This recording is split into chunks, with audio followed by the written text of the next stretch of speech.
Gauss's law is a little different, though, in that although Coulomb's law is a true representation of the electric field force between two charged particles, Gauss's law is a different kind of explanation.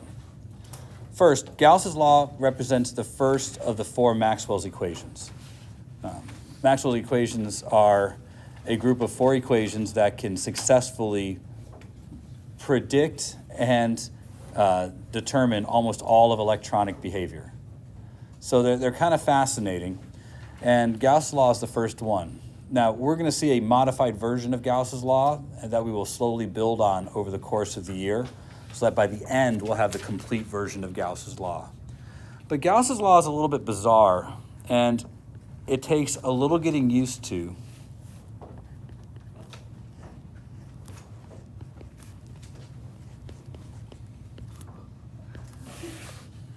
It's got a lot of parts to it, and because of that, it can be, in some cases, overwhelming to students. So, as opposed to doing anything with it today, I want to just talk about the structure of Gauss's law and what it intends to tell you. First, we're going to have to learn about some new words here. First, this portion of the law is known as electric flux.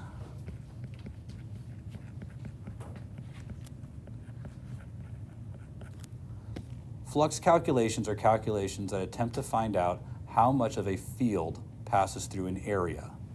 There are lots of different flux calculations out there, but with the term flux, which is derived from a word meaning to flow, indicates the amount of electric field that passes through an area. So when we talk about calculating flux, in the case of this problem, we're talking about how much electric field passes through an area. Now, when we talk about passing through an area, we're talking a physical area. Like, how many of you have ever skimmed a pool before? Like skimmed the stuff off the top of a pool? Or can imagine it being done, right? You've got the net on the end of a little pole there. Imagine the net is the area. Like there's an area to that net, because there is, right? A length and a width. And if you pass it through the water that passes through that net would be considered the water flux as it goes through the net. So the deeper you dip that net into the water, the more water flux would be passing through the net. Does that make sense? If you only had a little tiny corner in there, you wouldn't have very much water flux passing through the net. So all flux is a sum of how much of something is flowing through an area. There's going to be more to it than that, because electric fields have direction. What you don't know yet, what you're going to have to learn, is that area has direction too. It's not just about how much electric field passes through the area, it's also represented based on what angle the electric field presents to the area. We'll talk about that a little bit too tomorrow. And that's why there's the dot here. That dot isn't multiplication, that dot is the dot product. It's a scalar product that produces a scalar from two vectors. And it tells you how much of the electric field is in the direction of the area. That's what it means. Now, lots of symbology here, but clearly we've got a summation symbol, but it's a summation symbol with a circle drawn through it. This is important and probably bears a little bit of a deeper explanation. In order for you can calculate any flux, but to qualify as Gauss's law, the flux has to be in a closed and bound surface, meaning our surface has to be a three-dimensionally closed surface, like a ball or a box, something that is completely bounded. So a sheet of paper wouldn't qualify as a closed and bounded surface, but a box would, a cylinder top and bottom, that would be a closed and bounded surface. You just have to account for all of the area. So our summation might break up into the amount of flux through each of the sides of a cube, or the amount of flux that passes through the sides, top, and bottom of a can. Or we could use a sphere. Either way, This summation requires that you add up all the flux passing through a closed and bounded surface. That's what all that stuff is. In fact, there's a symbol used for flux. It's like an I with a circle in the middle of it. Put a little E there to say electric flux. And you could write flux using this symbol instead. If you do that, then Gauss's law would look even simpler.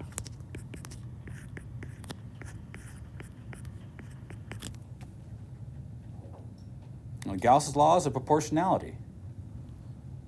It says the amount of flux passing through a surface is proportional to how much charge is enclosed inside that surface. That's what this says. Again, if you add up all of the electric flux passing through a surface, it's proportional to how much charge is inside that surface. So imagine you put a candle inside a ball, a clear ball. You would be adding up all the light that passed through the ball, and it would tell you how much light is being given off from the candle by adding up all the light that passes through the surface of that ball. It's similar here. We're saying that if you could add up all of the electric field that goes through the area, it would tell you how much charge is inside that area. This is a new symbol for you, and it's lowercase epsilon. And we'll say the words epsilon naught a lot. It's called the permittivity constant.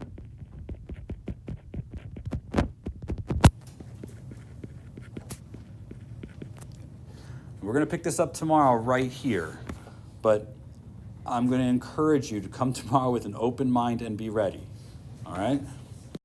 So let's say this is the electric field, and we're dealing with a relatively uniform electric field. And I have a skimmer, a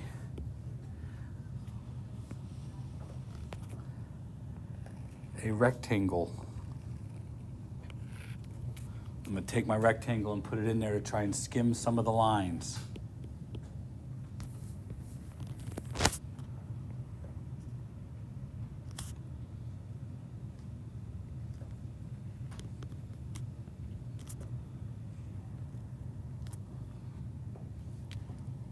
You see how I've kind of lassoed some of those lines? I've tried to line up the electric field, the skimmer in such a way that it is perfectly aligned with the direction of the electric field. This area would have a direction that would be perpendicular to the surface.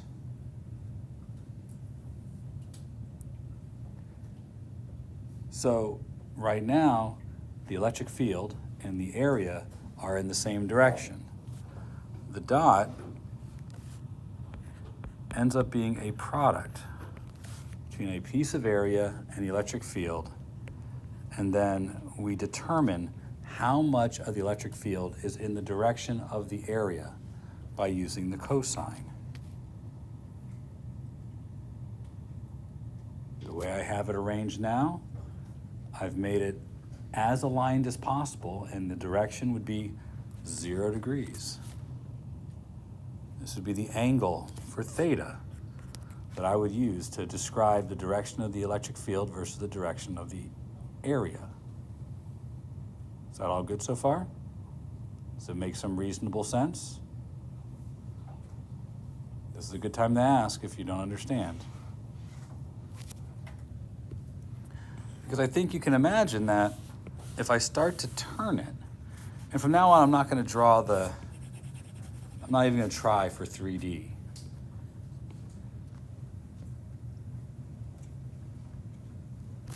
If this was the direction of the skimmer in the electric field, and I decide to turn it just as a little bit,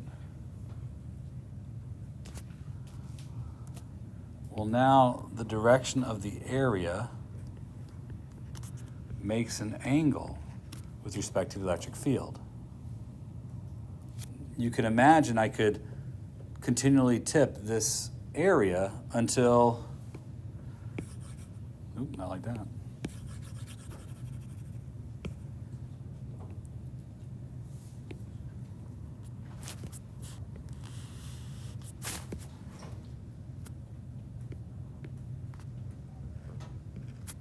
Till the area was this way and I was perpendicular to the field. Would any field lines pass through this particular arrangement? So the thing I want to point out as we do this is that one of the things we're going to attempt to do is try to minimize our dependence on the area by choosing shapes and such that allow us to control what the angle is for the flux. And I know it doesn't make a whole lot of sense right now, but there are ways to do that. And one of them has to do with paying particular attention to the type of shape I'm going to use and the purpose of using a shape at all. Let me advance this just a little bit, but right now, do we understand what I mean when I say that area has direction? All right.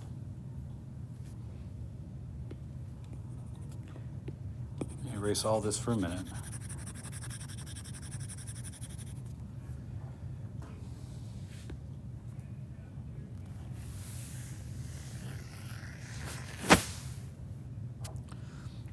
Imagine some random shape, but now I'm dealing with a closed, bounded shape. If I pick any point on the shape, I can get an idea for what the direction of the area is by imagining a tangent line at that point and drawing an arrow perpendicular to that tangent line.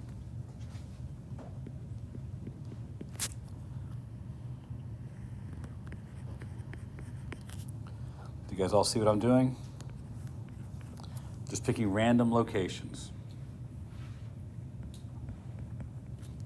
Each one of these represents a bit of an area along some closed and bound surface. Now, in this example, you'll notice that anything that's on the left side of this has an area that's generally pointing to the left, but an electric field that's going to the right. Do you guys see that? No matter which one of these points I choose, let's choose this one right here. The electric field is this way, but my bit of area is clearly to the left. Similarly right here, the electric field is this way, but the bit of area is generally to the left. In fact, no matter which one of these I choose, do you notice that I'm going to get an angle greater than 90 degrees? No matter which one of those surfaces I choose, anywhere on that left side. So on the left side of the green line. On the other hand, on the right side of the green line, my angles are all going to be less than 90 degrees. Well, maybe not that one right there. Maybe my green line isn't great. But that suggests that on this side, cosine is going to be negative, and on this side, cosine is going to be positive, right? Because cosine for any angle that is less than 90 degrees is positive. Positive first and fourth quadrant. And anything greater than 90 degrees is negative. Y'all follow along okay? This all making sense. You see, this shape that I've drawn has a flux of 0. As many of these electric field lines that enter the shape, I have the same number of field lines that exit the shape. But there's a lot of reasons I know that the flux has to be 0. One of them is because of this simple argument I'm making about the field lines all entering and exiting my shape. But the second one goes back to a central tenet of Gauss's law. If I add up all of these electric field contributions, I'll notice that ultimately, based on Gauss's law,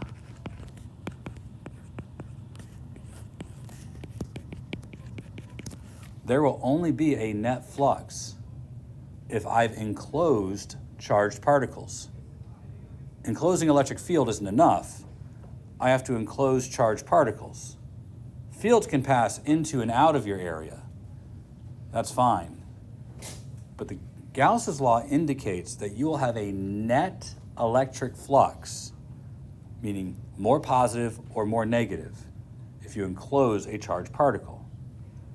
Now, Hans, okay.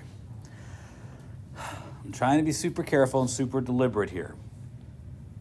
Gauss's law indicates that there will be a net flux, meaning you will have more lines exiting than entering if you enclose a charge, or more lines entering than exiting. Consider something like this.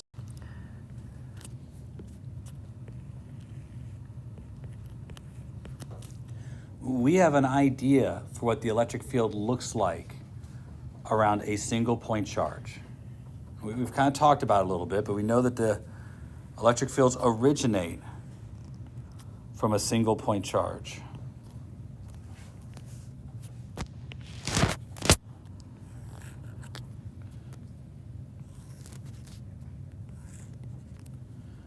Gauss's law states that if I enclose a space somewhere, anywhere in the universe, that the amount of charge I enclose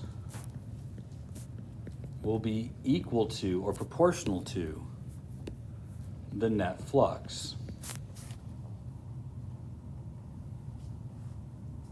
I can use the word net here because a summation is still a sum, and the word net means sum.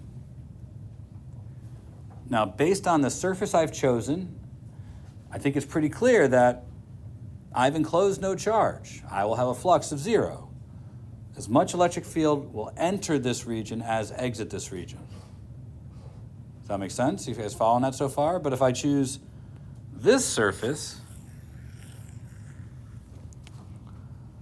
is going to have a flux that's going to be proportional to the Q enclosed, in this case, capital Q, because I have enclosed this charge.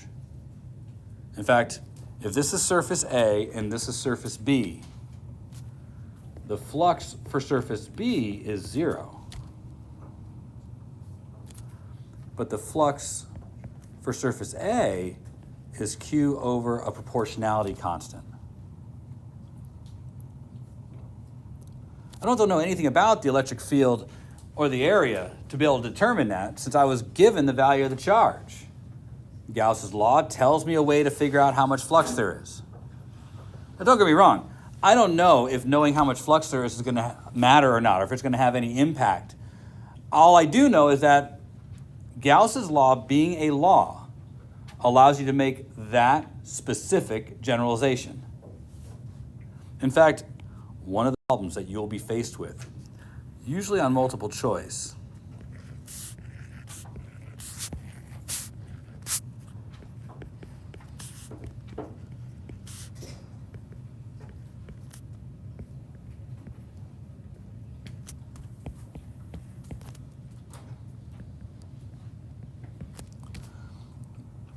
is you'll have a collection of charges in space.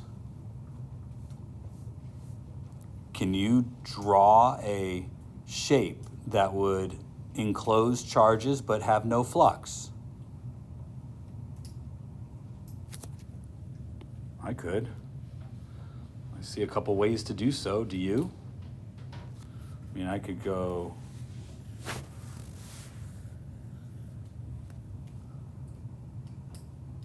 would that do it? I don't think so. I've enclosed charges, and the net charge enclosed is 10Q. That probably won't do it. What's the total charge enclosed now?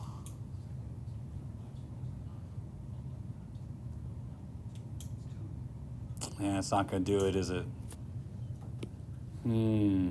Do you see one that could enclose charges but would have a net flux of 0?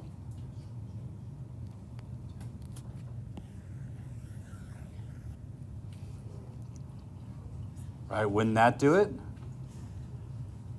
The flux through this surface would have to be 0.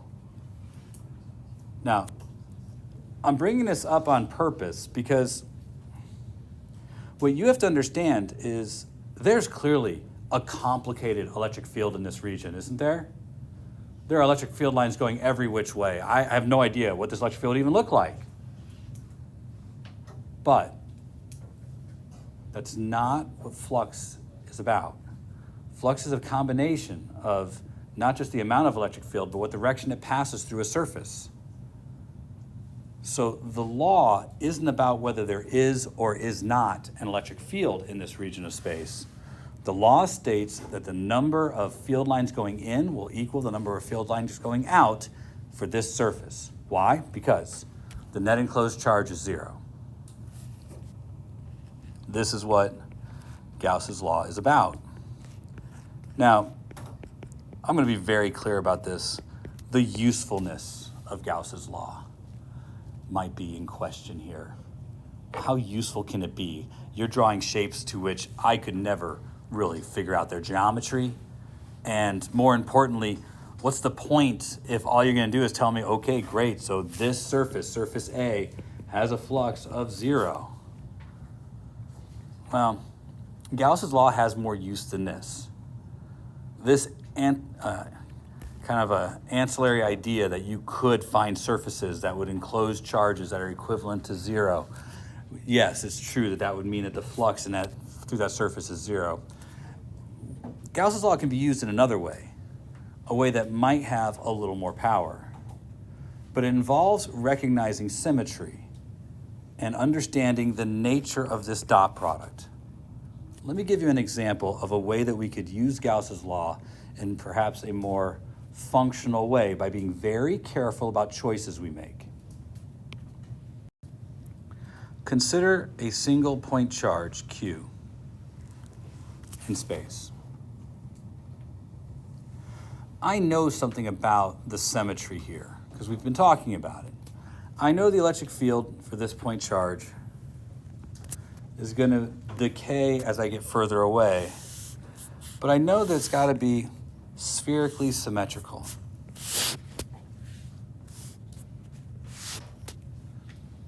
So I'm going to see if I can use Gauss's law to tell me something about the electric field around this point charge. First, I want to choose a surface that exploits the symmetry of this arrangement. So I'm thinking a square probably won't exploit any symmetry because every point on the square is a different distance away and probably doesn't give me the kind of symmetry. Like, I don't know what this angle will be between the electric field and the area of the box any better than I know what this angle might be between the box and the electric field. However, I could probably choose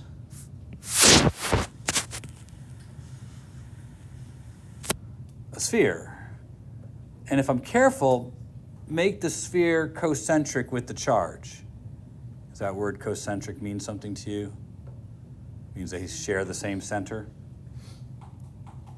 Now, if I'm doing this carefully, every ray of the electric field, this one say, it's going to be perfectly aligned with the piece of the area that it passes through.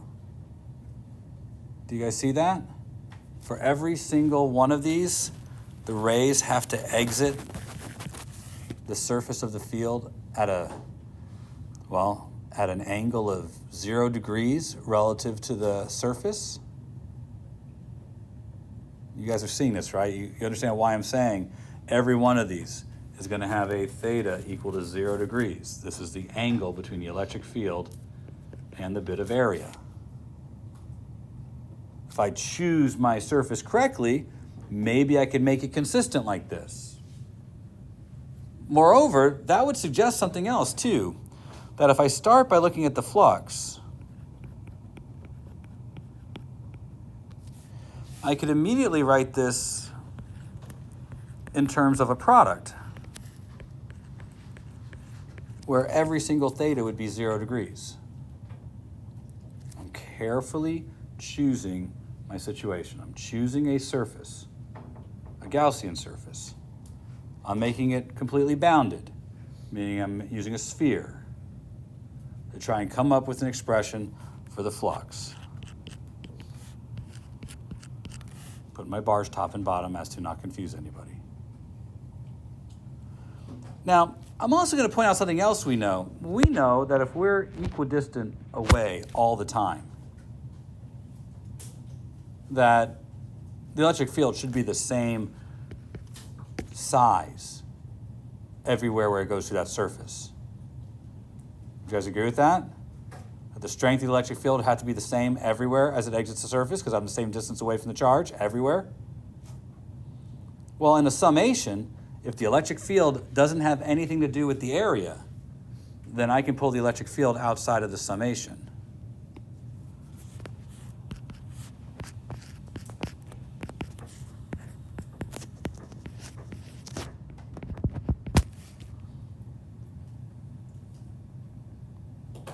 Now, if I add up all of the area of a sphere, I would just have the surface area of a sphere,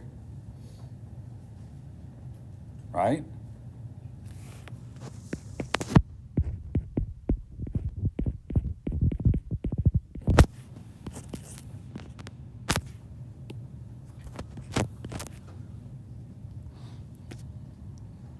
So far, has this argument been okay? I know you're wondering, well, so? Gauss's law says Q enclosed equals epsilon naught times the flux. But I have an expression for the flux now.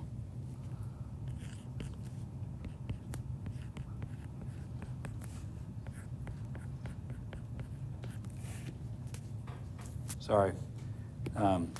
Surface area of a sphere is not 4 pi r. No one corrected me, thank you. R squared.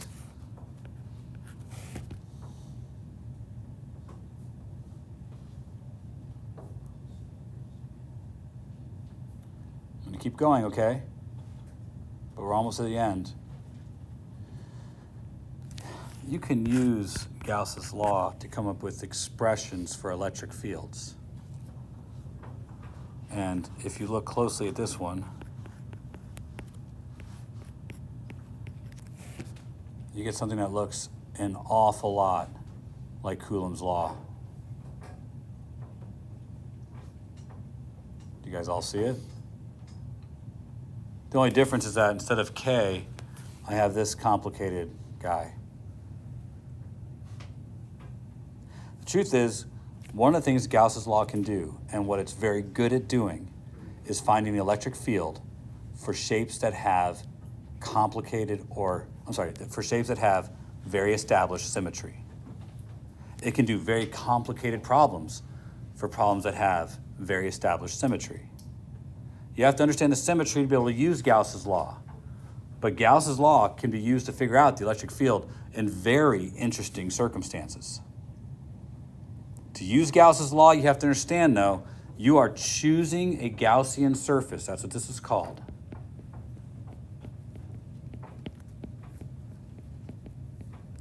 Gaussian surface might as well serve the same role as a test charge. You're not actually creating a surface.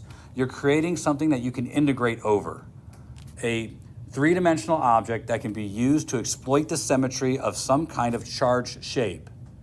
And by using the symmetry of the situation, you can use a Gaussian surface to help give you an expression for an electric field. Now, I do want to handle this. This is K. Epsilon naught is known as the permittivity constant. The permittivity constant. And I do from the point charge is that it predicts Coulomb's law. There are basically three basic shapes you have to be able to do here. The point charge, the infinite line, and the infinite sheet. We've set these up using Gauss's law.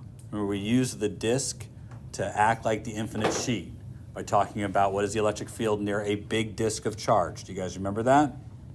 And we set up the line of charge but didn't solve it because the math was complicated. The integral was complicated. Let me ask you something. And I want you to think about this. In fact, I want you to draw up on your paper. Imagine I have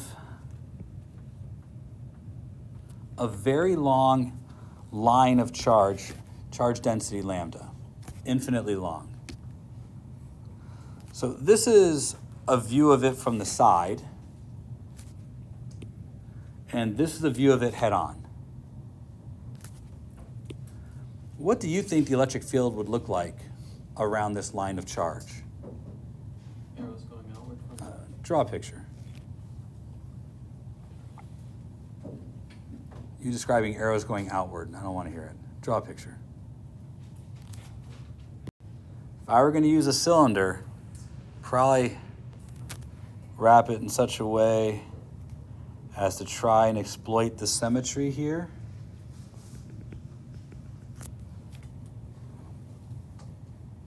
Do you see why this would exploit the symmetry around this line? We're going to pick this up tomorrow here. It was suggested by one of you that we use a cylinder, and a cylinder is an excellent choice. And the reason it's an excellent choice is I want you to consider the shape of the electric field, both from the side view that we have and from the down the middle view.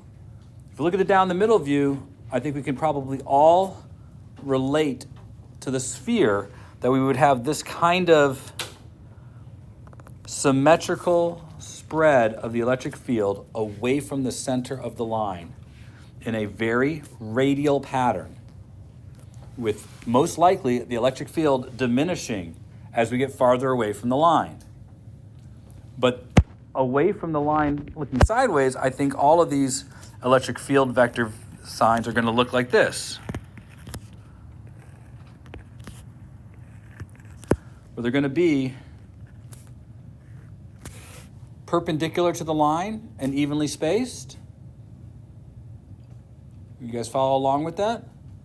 And so this suggests to me that if we draw a cylinder as our Gaussian surface, say a cylinder that has a height h and perhaps I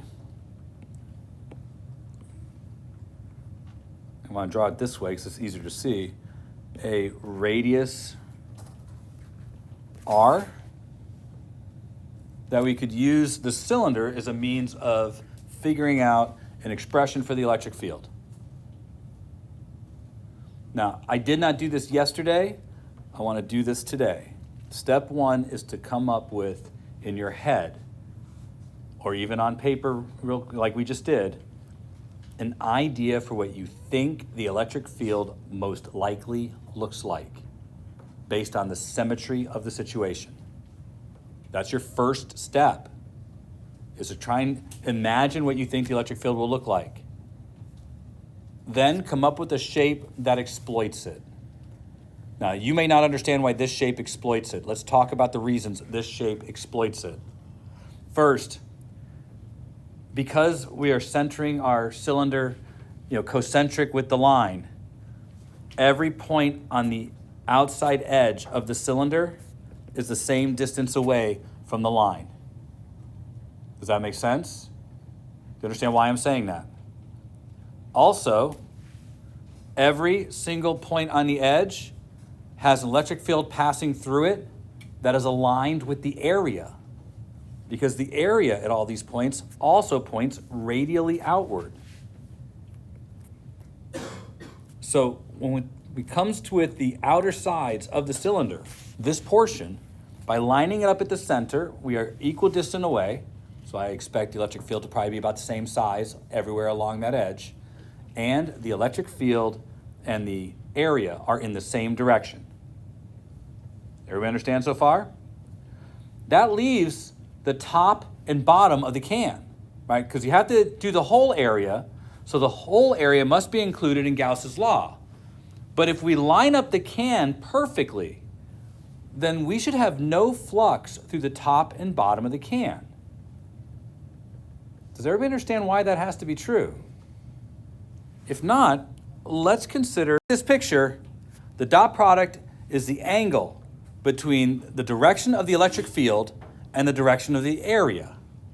So that's going to be the cosine of whatever that angle is. And I think it's a reasonable argument that that angle is 0 degrees. Because electric field is going right radial away from the wire, and the direction of the area would also have to be perpendicular to that surface, making it aligned with the radial. Y'all good with this? You're writing it down in your notes so you know why we're doing it this way, so when you're asked to replicate it, you'll be able to replicate it? Hope so. Because I'm looking around at whose pencils wiggle, and I can tell.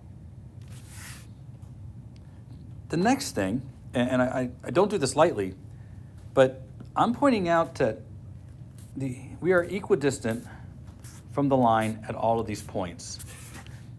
I think it would be pretty reasonable to suggest that the electric field would be the same strength at any one of those points along the outside of the can.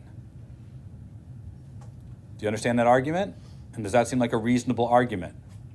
That if we are always a distance r away from the wire, that I think the electric field that leaves this portion of the wire would be the same size as the electric field over here. Would you guys agree with that? Another picture where I'm not trying to make it three-dimensional, where I'm just trying to make it as optimized for this view as possible. So here's my infinite line for just a minute. And the electric field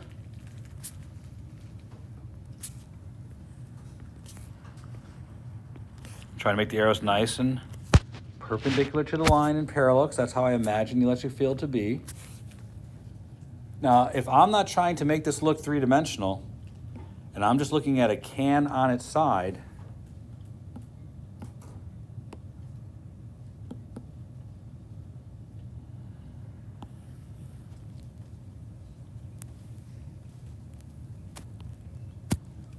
wouldn't this be what the can looks like on its side?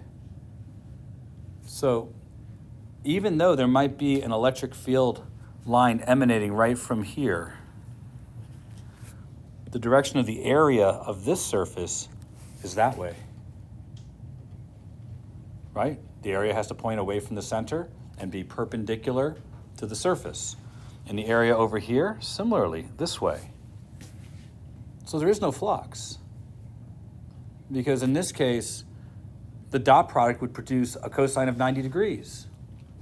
But more importantly, again, this would be like taking the skimmer, turning it sideways and putting it sideways through the water, right? There would be no flow of electric field through this surface. If we make the can, perfectly poised to do that, we wouldn't make the can, squish to the side or anything. We want to make sure it's just nice, perfect can. We can choose any surface we want. Gauss's law is a law and must work in all circumstances.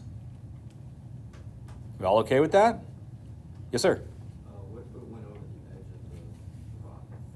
of the rock? It's infinite in both directions.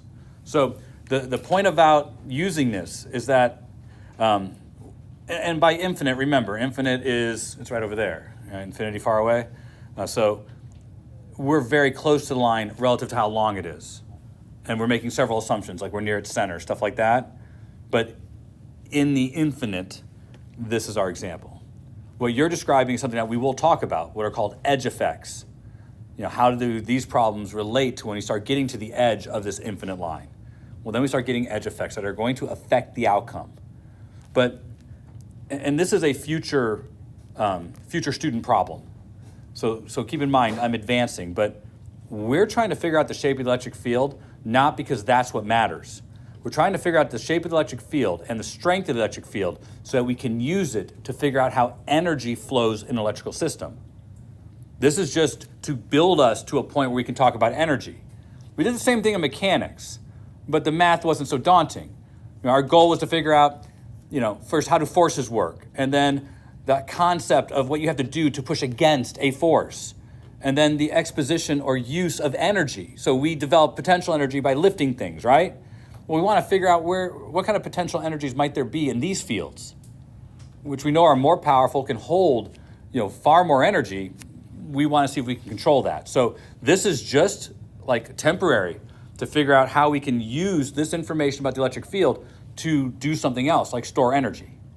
And the first thing we could do here is we'll be able to store energy in a certain type of device called a capacitor. And we can do so by driving charge from an outside cylinder to an inside line, just like this, and create the conditions for stored energy. Understanding how the field works is our stepping stone to get there. Is that good? All right, so I'm going to continue with this as our picture for now, but I'll switch back and forth a little bit.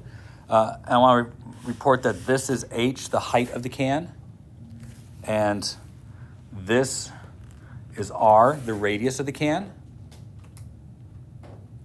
And I'll remind you that we have a charge density of lambda. That's the charge per unit length. So, scoot that to the side if you don't mind.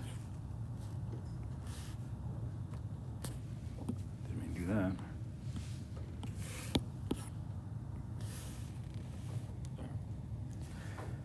So, Q enclosed equals a constant times a summation of E dot dA. These are both vectors. Well, we have to address both sides of this formula. I'm going to address the left side first. I'm sorry. After you have developed your shape and you are reasonably happy with it, you now have to address Gauss's law. Addressing Gauss's law has two parts, the left side and the right side. You will always have to address them both. It's not always easy to address them both.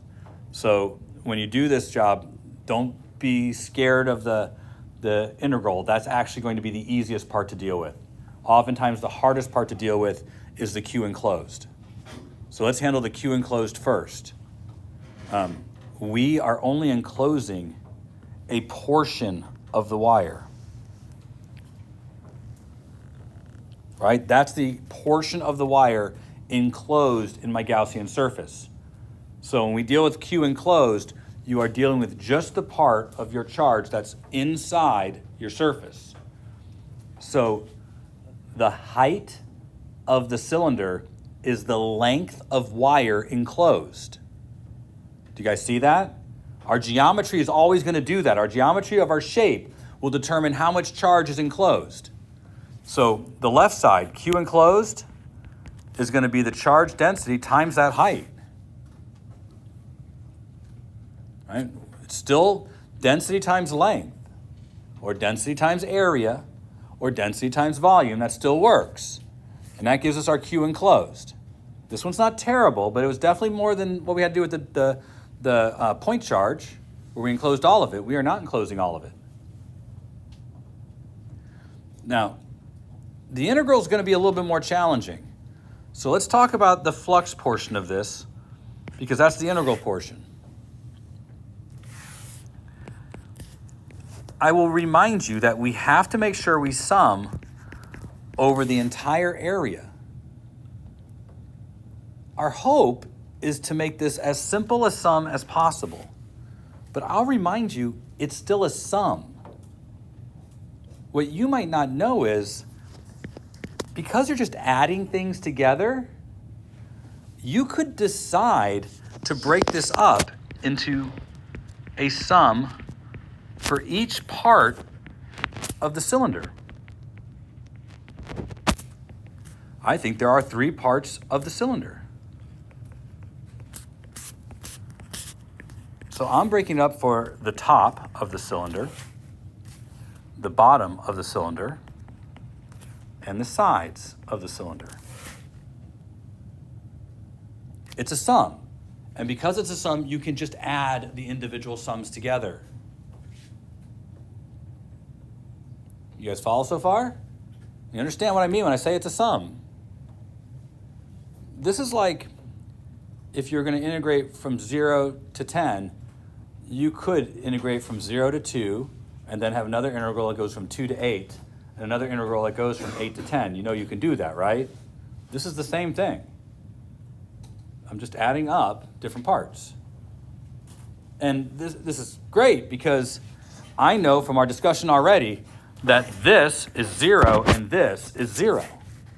There's no flux through the top and there's no flux through the bottom of the can. The only part that there is flux is through the sides. We all okay with this? We'll do this quite a bit when we use Gauss's law. But we do have to handle the sides. So let's go and handle that.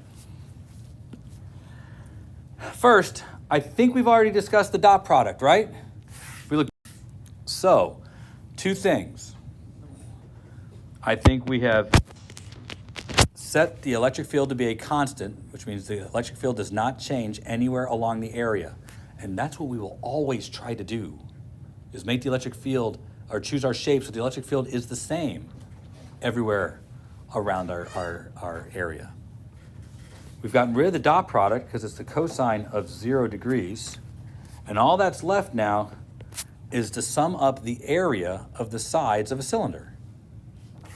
That's all that's left, right? Sum dA, where dA represents a portion of the area of the cylinder. So all I need now is the area of the outside of a cylinder. That shouldn't be too hard, right? I've got mathletes in the room. Do you know the area of the outside of a cylinder? Oh my word, really? You take the cylinder, record that because I did not really want the world to know I had to explain that to you guys. Not that the world watches my YouTube channel, they do not, and they should not. But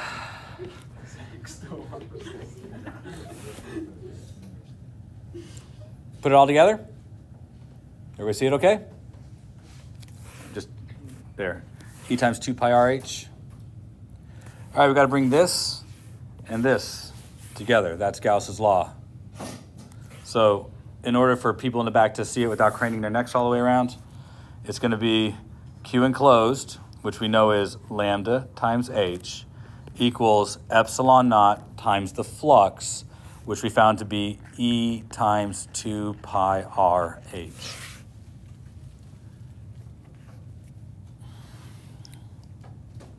Again, our goal in using Gauss's law was to be able to come up with an expression for the electric field. And with a little bit of reorganizing, we have an expression for the electric field. Notice H cancels out. It's not by accident, it's by design. Because the height of our can shouldn't have made a difference. And then I'll get 1 over 2 pi epsilon naught times lambda over R. I'm organizing this on purpose this way because way back in your notes, we had set up an expression for a line of charge. And I want you to look at that expression. We didn't do the integral, but if I were to augment this a little bit, I could write this as 2 times 1 over 4 pi epsilon naught times lambda over R. And I'm doing that so I can write this as 2k lambda over R.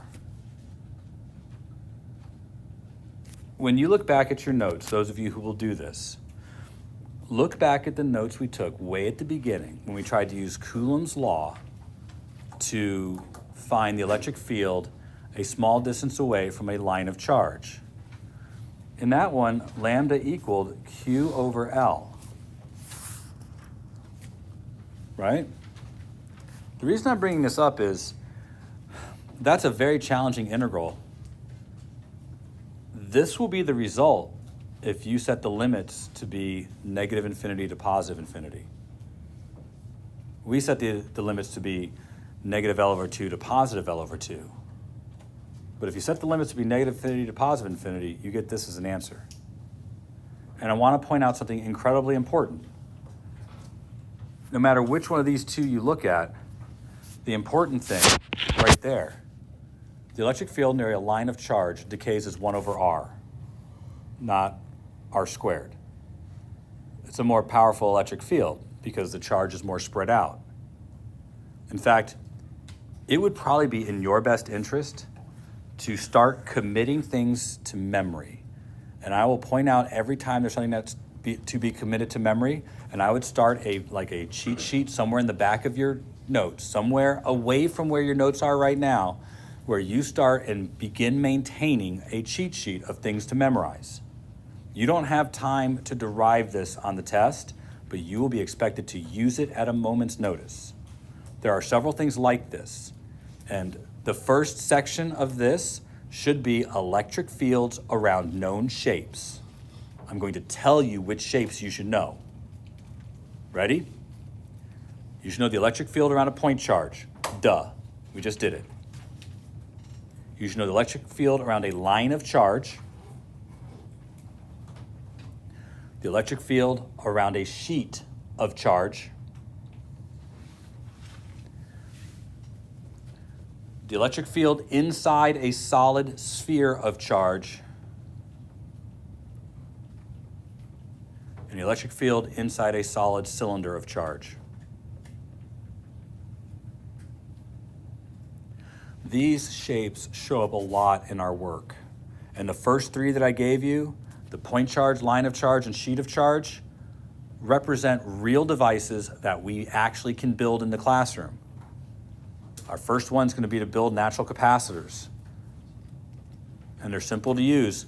They're based on these shapes. Commit their expressions to memory.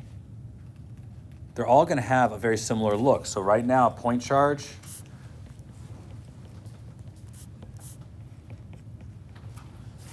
you're going to notice a progression.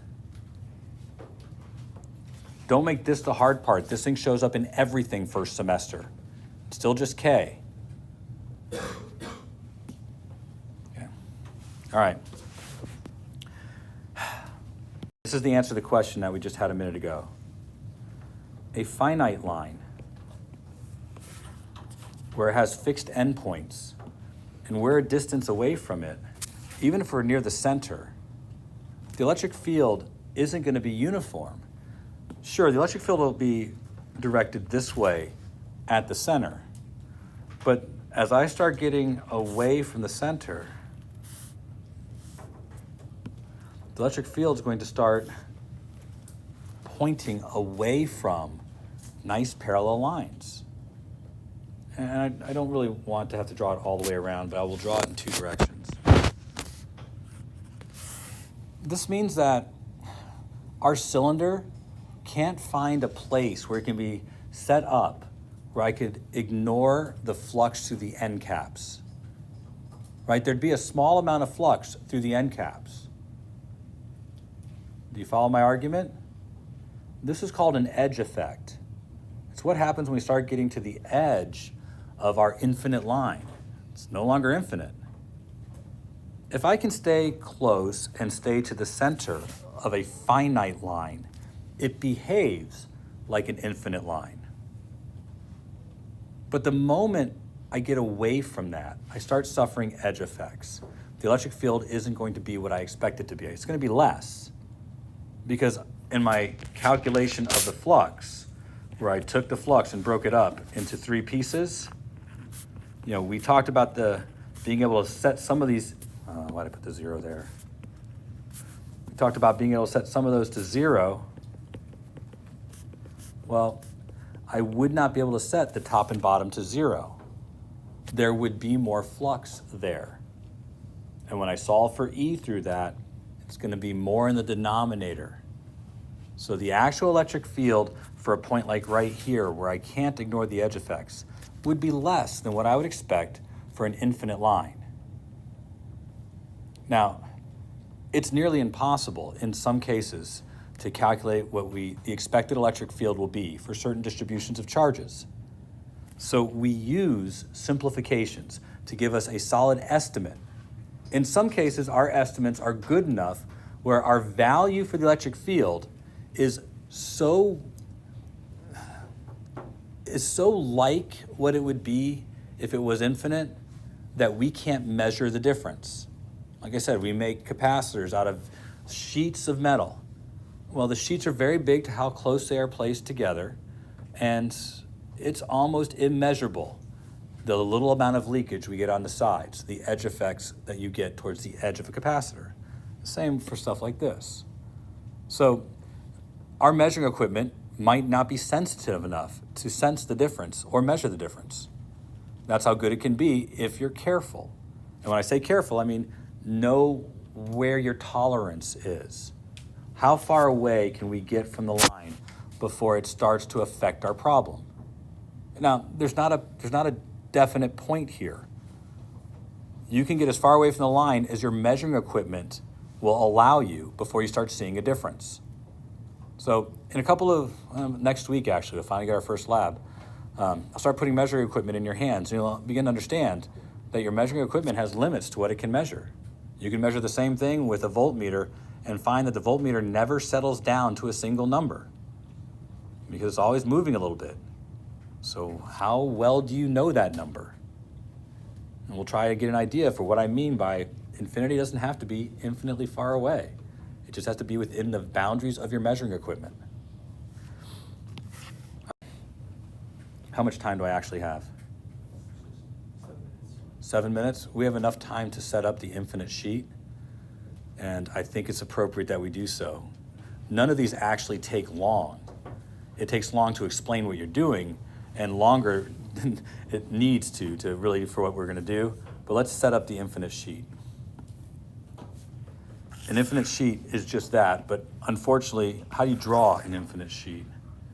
So I don't really have a good way of drawing it, so I'm going to draw what looks like it's a big sheet.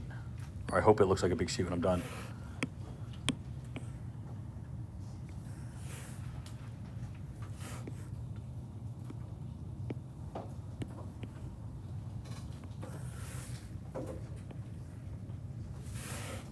Is that a nice big sheet? Good enough? So it's kind of on its side. Our first job here is to try and imagine what we think the electric field would look like as it comes away from an infinite sheet of charge. I'm going to say that the sheet has a surface density charge of sigma. This would be charge per area.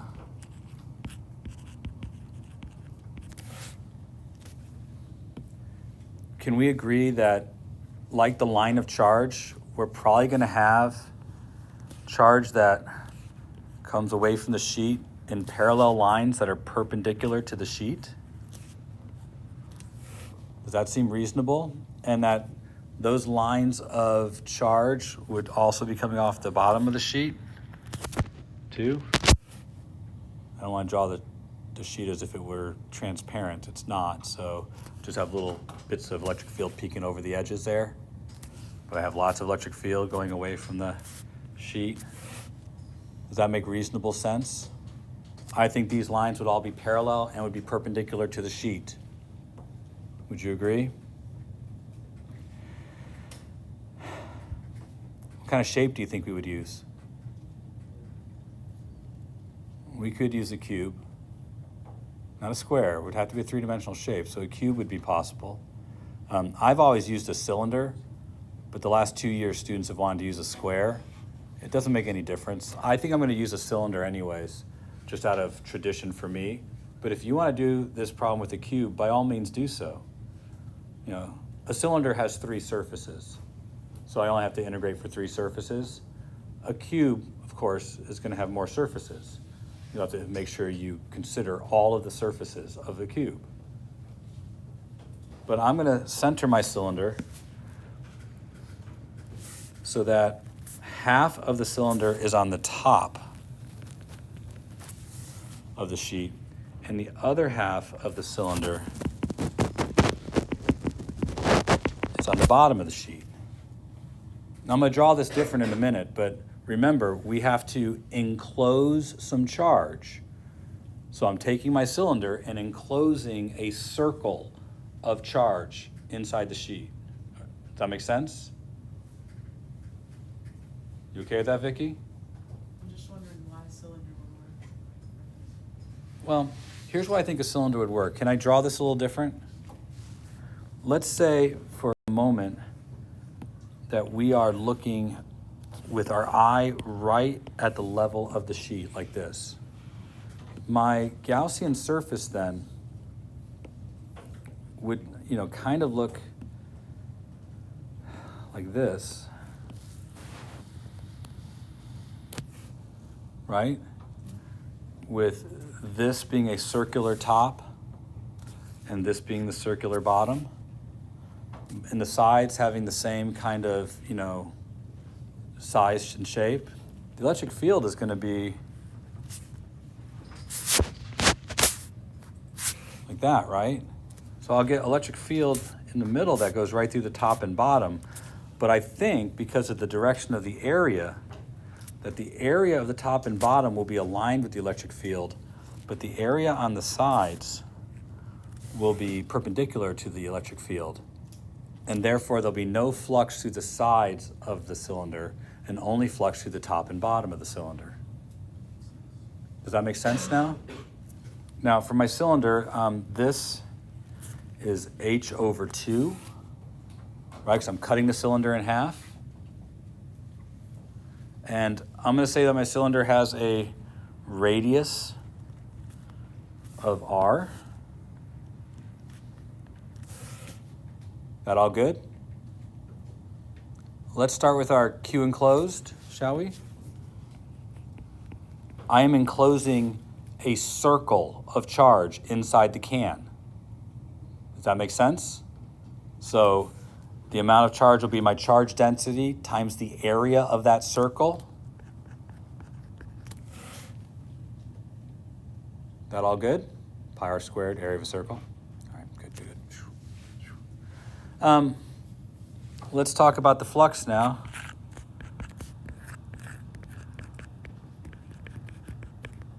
Three surfaces.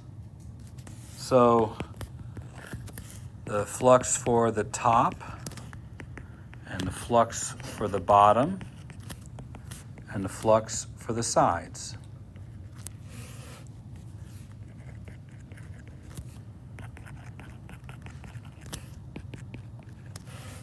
I think we have a reasonable argument, sides is 0. That all okay? You follow that all right? Can I convince you that if we are equidistant away, that the electric field strength at the top would be the same as the electric field strength at the bottom? And can I also convince you that the electric field would be the same all along this top? So I could probably then, bless you, write this as E times the sum of the area of the top plus E times the sum of the area of the bottom. All good? Well, this is just going to be E times 2 times pi r squared. And I hate to hold you, but we're so close to the end. Do you see it, right? I can just bring those two things together. So sigma pi r squared equals 2e pi r squared. You notice h never showed up at all. But the pi r squareds cancel out.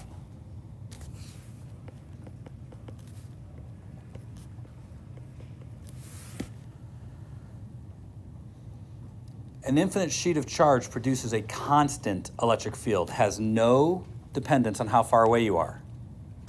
We showed this with the disk of charge the other day. This, however, one of the most important things that we talked about so far this year, it shows up everywhere this semester. That is the third thing to put down on that thing to memorize, the electric field for an infinite sheet of charge. Sorry to hold you. Explain what it was yesterday, but today, let's explain it.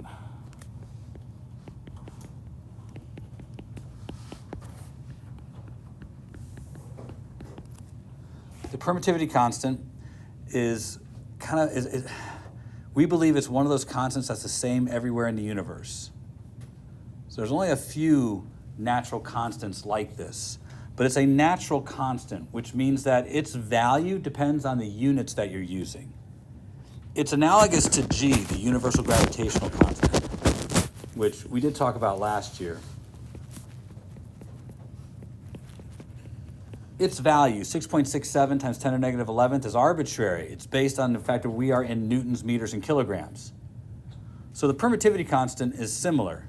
The permittivity constant tells you how well an electric field can be established in space.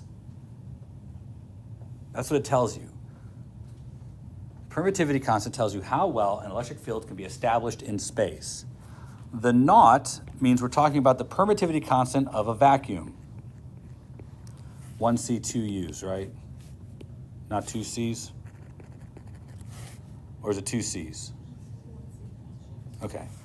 Since I can't spell, you might also see it written free space. That's okay too. But the naught means the permittivity of free space. Now, you can manipulate permittivity. You can't manipulate gravity, but you can manipulate permittivity. There are materials out there called dielectrics that can increase the permittivity of free space and make the permittivity higher, meaning that for your same amount of charge, you get more electric field. So materials called dielectrics change the permittivity. They use lowercase kappa as something called the dielectric constant. And although we're not going to talk about it much for the time being, dielectric constants are just scalar values that scale the size of the permittivity. There are lots of different materials out there that increase. In fact, almost every single material in the universe has a higher permittivity than the permittivity of free space. Permittivity of free space is 8.85 times 10 to the negative 12th Coulomb squared per Newton meter squared.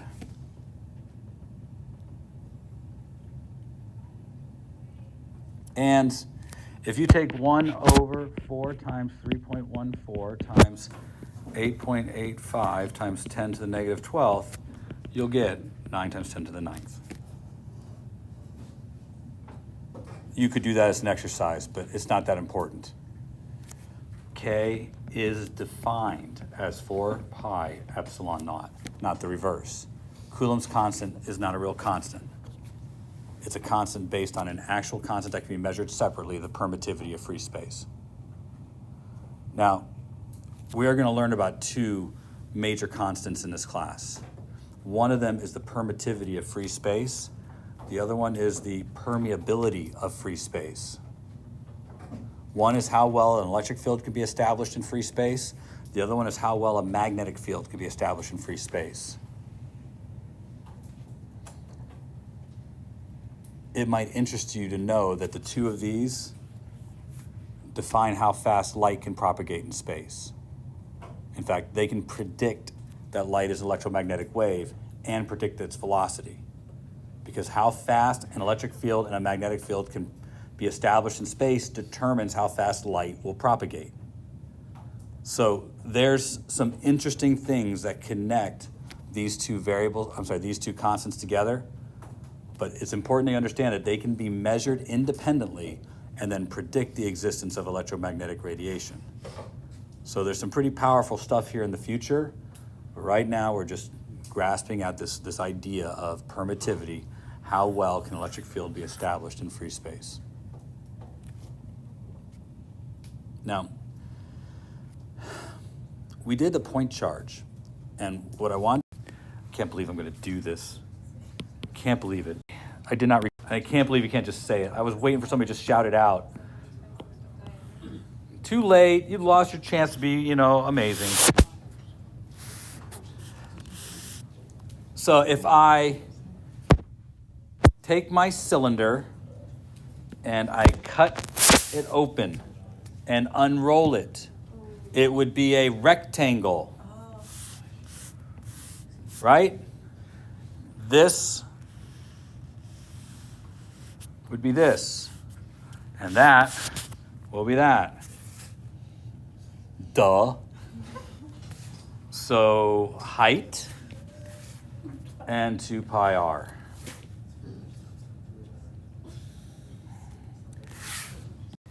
Okay.